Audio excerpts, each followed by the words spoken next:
Along with individual experts, Surgeon Masters brings you life improvement strategies in 10 minutes.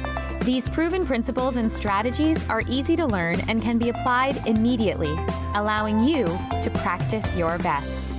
Here's your host, Jeff Smith.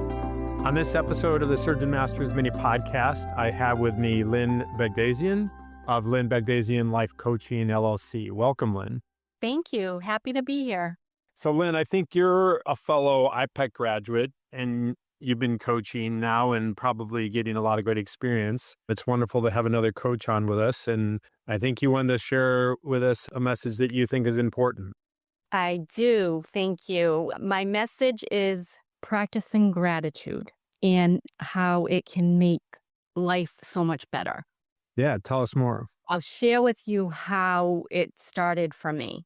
2011, my mother had a meningioma and she went in for surgery, and the surgeon came out and said, it was 12 hours later maybe, the surgeon comes out and says, everything went perfectly well. I'm very happy. You should be able to see her as soon as, they take the tube out, and all is well. So from there, within minutes, we heard a code over, the intercom, not realizing it was my mother that was coding. And she went into cardiac and respiratory arrest. And this nurse, David, did 240 chest compressions in 2 minutes. And they said if it was any other nurse, like if it was a different nurse on that, basically she's alive today because David saved her life. And that changed me. And I was so grateful for David. The doctor said, the nurses said, be grateful for David. And I said, I want to always be grateful for David. I don't want to take this lightly. I want to remember, David forever. So I said, how am I going to do that? I don't want to let a day go by without expressing my gratitude. So I implemented the practice of every single time I wash my hands, I would thank David. Mm-hmm. And so that was in 2011, and we are now in 2025, and there has not been a day.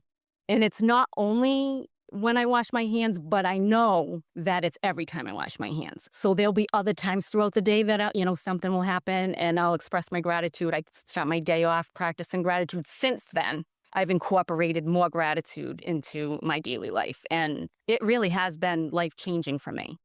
That's a great story because we can hear it, sense it, all that, right? But it sounds like you've incorporated that in a way to help clients as well or help others. Absolutely.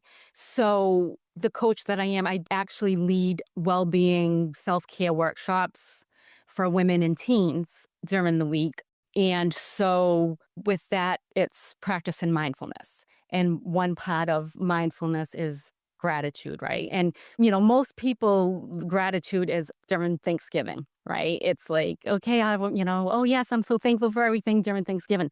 But I want to teach it to especially the teens, starting them off early and notice so that they can notice to appreciate the things, because there's such chaos going around, and there's so many things to stress them out, us out, even, the adults as well. And so having them practice gratitude and implement it into their life, it releases dopamine, the endorphins, all the serotonin and everything, so that they can reduce stress, right?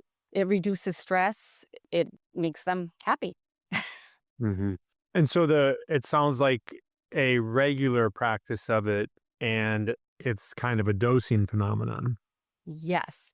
And so what I do is, if I do a workshop, I'll end it with, if you'd like to, sign up for the 30-day gratitude challenge, then they reach out to me and I'll give them the 30-day gratitude challenge. Or if that's too much, I'll say, you can do one for a week. Some will sign up for the week and then they'll say, oh no, I want to do more. And the ones that do it for a month, they really want to do more. They're sad that it ends, right? And so I say, no, it's not ending. Now you can take this with you and continue. Right. So it's creating that habit. It's also sounds like being the guide, but then recognizing, helping clients and others recognize that they have the control to continue it. Exactly.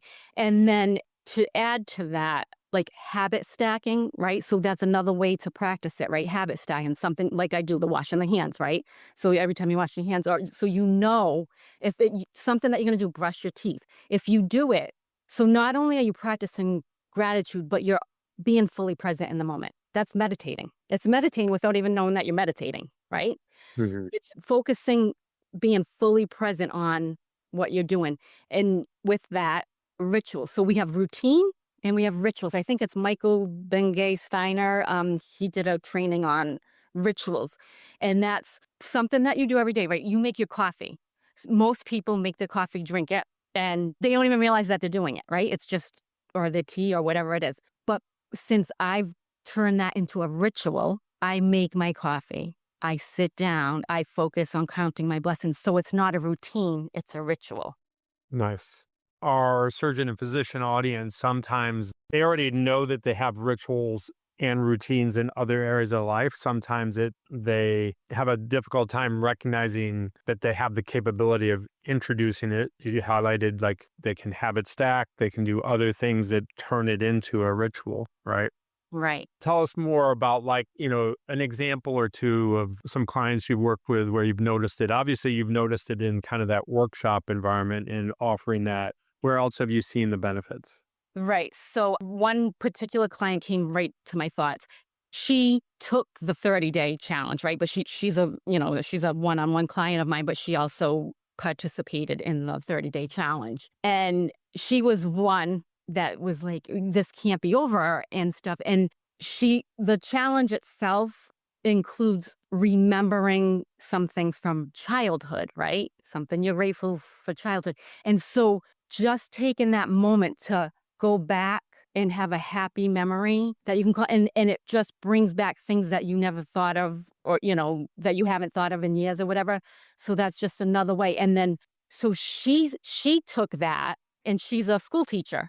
And so she brought that in to her students, right? And so it's like a ripple effect. Mm-hmm. Fantastic. Yeah. And then she sees the impact that it has on those that she's sharing it with. And Yes. it adds back even to herself, right? Yes. Awesome. So give us a little bit of the take home of what you want those that are listening to kind of take on as their challenge or their action. So I would encourage everyone that's listening to take a moment in this moment and think of 3 things that you're grateful for. And it doesn't have to be big things. It can be little things. It can be grateful for running water. It can be, grateful that you woke up today. Another thing that you can be grateful for is if you think about something that you've been through and that you've overcome. That's another thing to, you're grateful for something that you've been through and how did you grow through it? Mm-hmm. So everyone can take home practicing, 3 things in the morning, 3 things at night that you're grateful for. That, you can journal things, but the easiest thing for me was, do it while you're washing hands. So take home would be something that you do every day, but that you want to be fully present while you're doing it. Fantastic. Having a gratitude practice and being thoughtful and in the moment. Yes. Thank you for sharing that with our audience.